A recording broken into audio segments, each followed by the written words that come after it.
selamat datang lagi di The Deep Dive. Hari ini kita punya bahan yang menarik banget buat Anda. Betul sekali. Kita akan bedah pemikiran dari salah satu sejarawan yang paling provokatif ya saat ini, Yuval Noah Harari. Kita akan lihat dari salah satu wawancara terbarunya, dan misi kita hari ini adalah untuk mencari tahu kenapa, menurut dia, dunia ini terasa tidak adil. Iya, dan juga bagaimana cerita-cerita yang kita anggap sepele itu justru membentuk peradaban kita. Dan tentu saja, tantangan terbesar yang menanti kita semua di masa depan. Benar, kita akan coba sambungkan titik-titik ya dari masa lalu kita sebagai pemburu pengumpul sampai ke masa depan yang mungkin didominasi AI. Perjalanannya cukup luas, jadi kita langsung mulai saja ya. Oke, mari kita bongkar ini.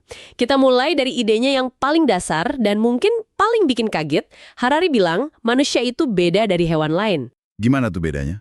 Kalau simpanse atau serigala kan berkelahi buat makanan, buat wilayah. Nah manusia, kata dia, berperang dan saling bunuh itu karena cerita imajiner yang ada di kepala mereka. Dan dia langsung kasih contoh yang relevan banget sama kondisi sekarang. Coba lihat konflik di Timur Tengah.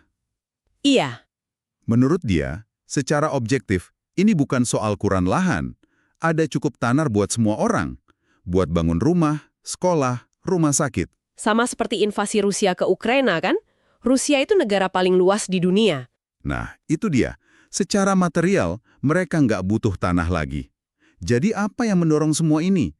Yaitu tadi, jawabannya Harari adalah narasi, keyakinan, cerita. Tepat. Contoh Yerusalem yang dia pakai itu benar-benar menohok. Dia bilang secara fisik, Yerusalem itu ya tempat biasa aja. Isinya batu, pohon, kucing, dan merpati. Gitu katanya.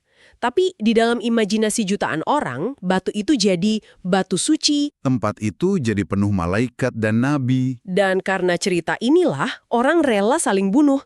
Jadi intinya, panggungnya itu ya Yerusalem, tapi naskah dramanya itu cerita yang ada di kepala kita. Lengkap dengan tragedi dan kekerasannya. Dan ini titik awal yang penting banget buat memahami kerangka berpikirnya.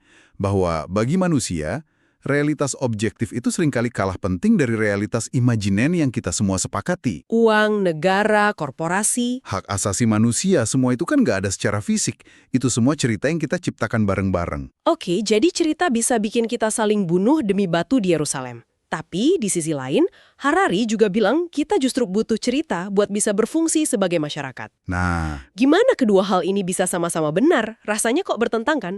yang menarik di sini adalah Harari melihat cerita ini sebagai alat yang pada dasarnya netral. Dia mengibaratkannya kayak pisau. Pisau. Iya, pisau. Pisau kan bisa dipakai buat membunuh orang. Tapi pisau yang sama di tangan ahli bedah bisa menyelamatkan nyawa. Atau ya sekedar buat potong salad di dapur. Oke, masuk akal? Nah, cerita menurut dia adalah alat paling kuat yang pernah diciptakan manusia. Dan agama serta nasionalisme adalah dua pisau terbesar dalam sejarah kita. Ini nyambung banget. Saya jadi kepikiran rasa bangga pas atlet kita menang emas atau rasa haru dengar lagu kebangsaan. Itu kan bagian dari cerita nasionalisme ya. Betul sekali. Dan rasa itu, kata Harari, punya sisi yang positif banget.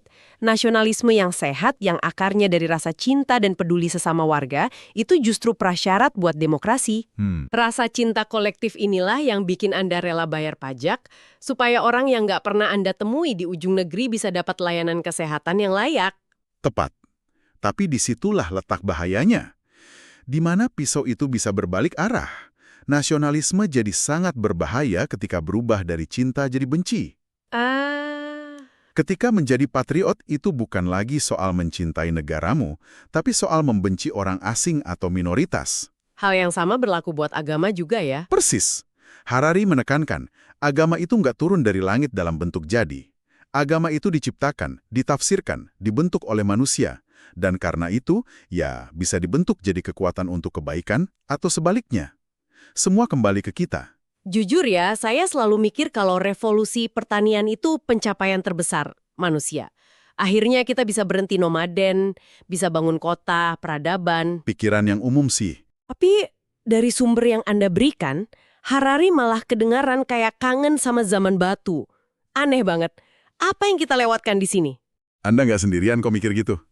Ini salah satu argumennya yang paling kontraintuitif dari bukunya Sapiens. Oke. Idenya adalah Revolusi pertanian itu mungkin sebuah penipuan terbesar dalam sejarah. Kemajuan buat spesies secara keseluruhan ternyata jadi jebakan penderitaan buat individu rata-rata. Penipuan. Wah, itu kata yang kuat banget. Gimana bisa? Dia menggambarkannya lewat sebuah anekdot arkeologis yang menurut saya sangat efektif.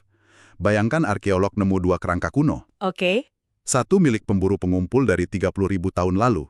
Kerangkanya tinggi, tegap, tulangnya kuat, giginya utuh sempurna. Satunya lagi? Satunya lagi milik petani dari 10.000 tahun lalu. Kerangkanya lebih pendek, bungkuk karena kerja paksa, dan giginya banyak yang bolong atau tanggal. Wah, Bukti fisik ini kan menceritakan kisah yang beda banget dari narasi kemajuan yang biasa kita dengar. jadi pada dasarnya kemajuan itu artinya kita menukar petualangan kuliner zaman batu dengan diet nasi dan gandum seumur hidup.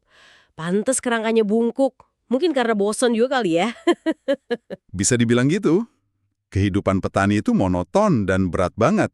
Dari matahari terbit sampai terbenam, kerja di sawah. Dan makanannya itu-itu aja. Betul. Pola makan mereka jadi sangat terbatas. Kalau Anda di Tiongkok kuno, ya makan nasi, nasi, dan nasi. Bandingkan sama pemburu pengumpul yang makan puluhan jenis buah, umbi, serangga, dan hewan buruan. Belum lagi penyakit, kan? Nah, itu dia. Dengan hidup menetap di desa yang padat dan kotor, mereka menciptakan apa yang disebut Harari, surga bagi kuman. Epidemi dan peperangan skala besar itu baru benar-benar muncul di era ini. Ini bikin kita mikir ulang ya. Dan dampaknya bahkan masih kita rasain sekarang. Harari menyebutnya ketidakcocokan historis. Tubuh kita, DNA kita, itu masih terprogram untuk hidup di sabana Afrika puluhan ribu tahun lalu. Makanya pas Anda lihat kue coklat, otak purba Anda itu teriak, wah ada pohon buah langka. Makan sebanyak mungkin sekarang juga, sebelum direbut babun. Gitu kan? Persis. Insting itu sangat rasional di zaman batu, di mana kalori itu susah didapat. Tapi di dunia modern yang penuh supermarket, insting yang sama jadi resep buat obesitas dan diabetes. Jadi masalahnya bukan di kita yang kurang disiplin, tapi di lingkungan yang kita ciptakan. Tepat. Kita sedang melawan program biologis yang usianya ratusan ribu tahun. Oke, jadi hidup sebagai petani itu sulit, dan tubuh kita nggak cocok sama dunia modern, tapi kalau kita lihat gambaran besarnya, bukannya hidup kita sekarang jauh lebih baik? Tentu saja. Kita punya antibiotik, internet, hak asasi manusia. Tentu. Dan Harari pun mengakui itu.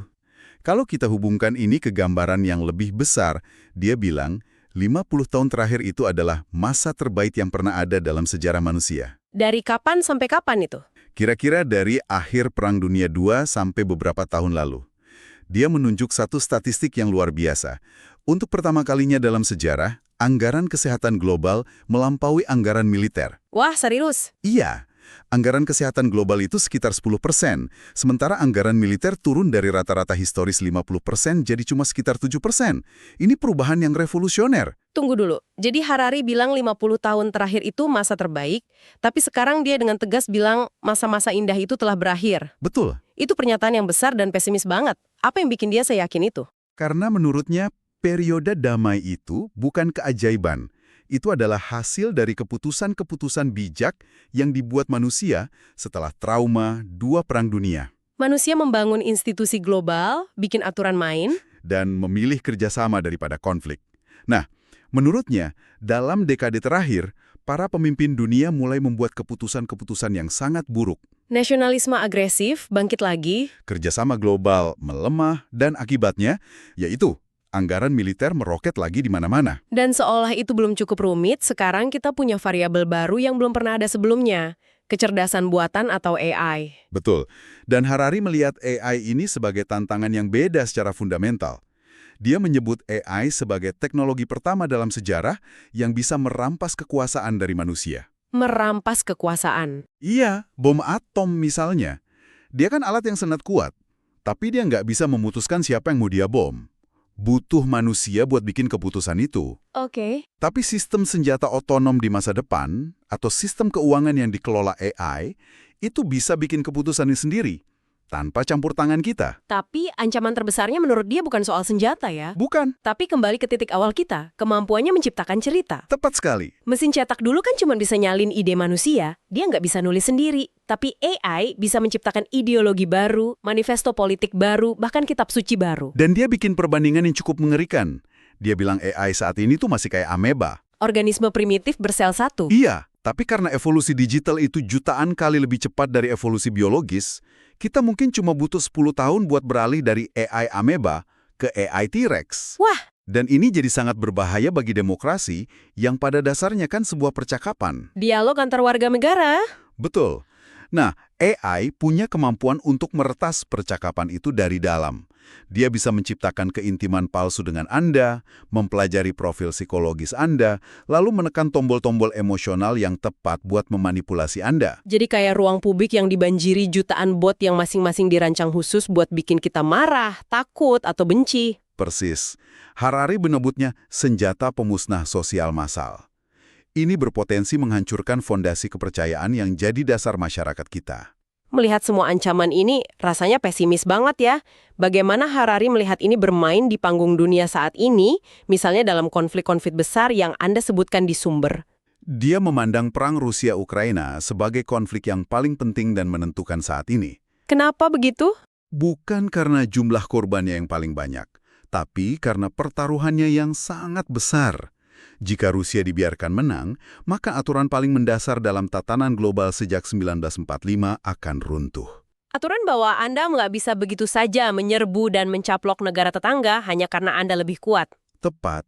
Kalau aturan itu runtuh, kita kembali ke hukum rimba, di mana semua orang harus siap perang. Sumber daya akan beralih lagi dari guru dan perawat ke tank dan rudal. Paham?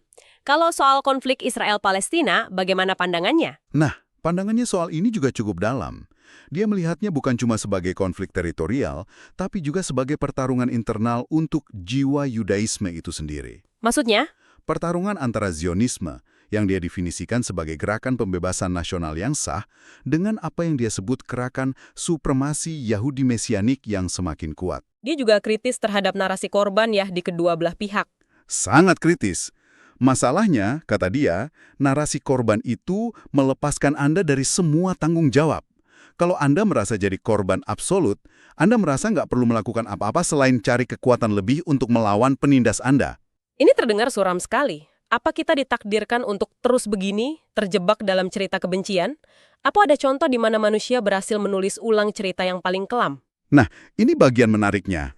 Di tengah semua pesimismenya, dia memberikan secercah harapan yang kuat. Apa itu? Dia menunjuk pada revolusi feminis sebagai contoh revolusi paling sukses dan paling damai dalam sejarah. Oh, menarik.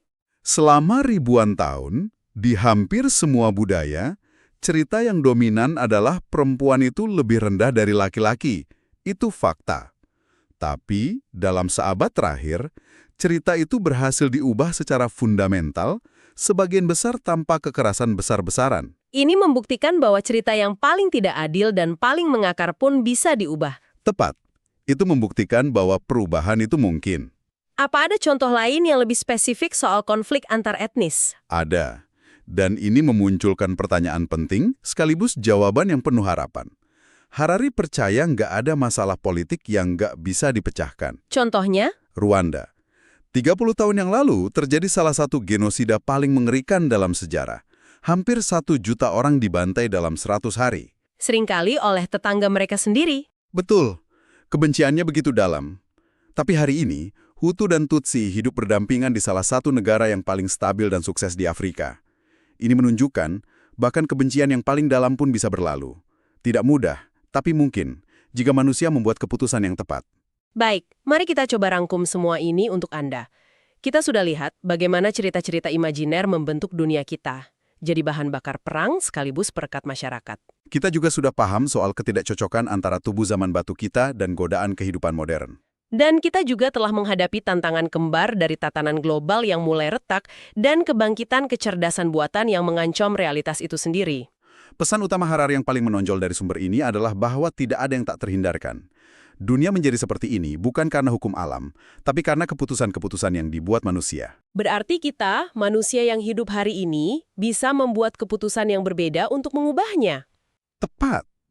Masa depan tidak ditentukan. Tantangan global seperti perubahan iklim dan regulasi AI menuntut kita untuk mulai berpikir dalam kerangka cerita global yang baru, bukan lagi cerita suku atau bangsa yang sempit. Sebagai penutup, kami ingin meninggalkan Anda dengan sebuah pemikiran untuk direnungkan. Harari mengaku untuk melindungi kejernihan pikirannya di dunia yang bising ini, ia melakukan 2 hal. Meditasi setiap hari dan menerapkan diet informasi yang sangat ketat. Dia juga bilang, politisi seharusnya punya dinding di antara pikiran dan mulut mereka. Berpikir hati-hati sebelum bicara. Di zaman ketika AI dapat meretas keintiman dan pikiran kita dibanjiri informasi yang tak ada habisnya, pertanyaan untuk Anda adalah, dinding atau diet informasi seperti apa yang mungkin perlu Anda bangun untuk melindungi pikiran Anda sendiri agar bisa berpikir jernih dan membuat keputusan yang bijaksana?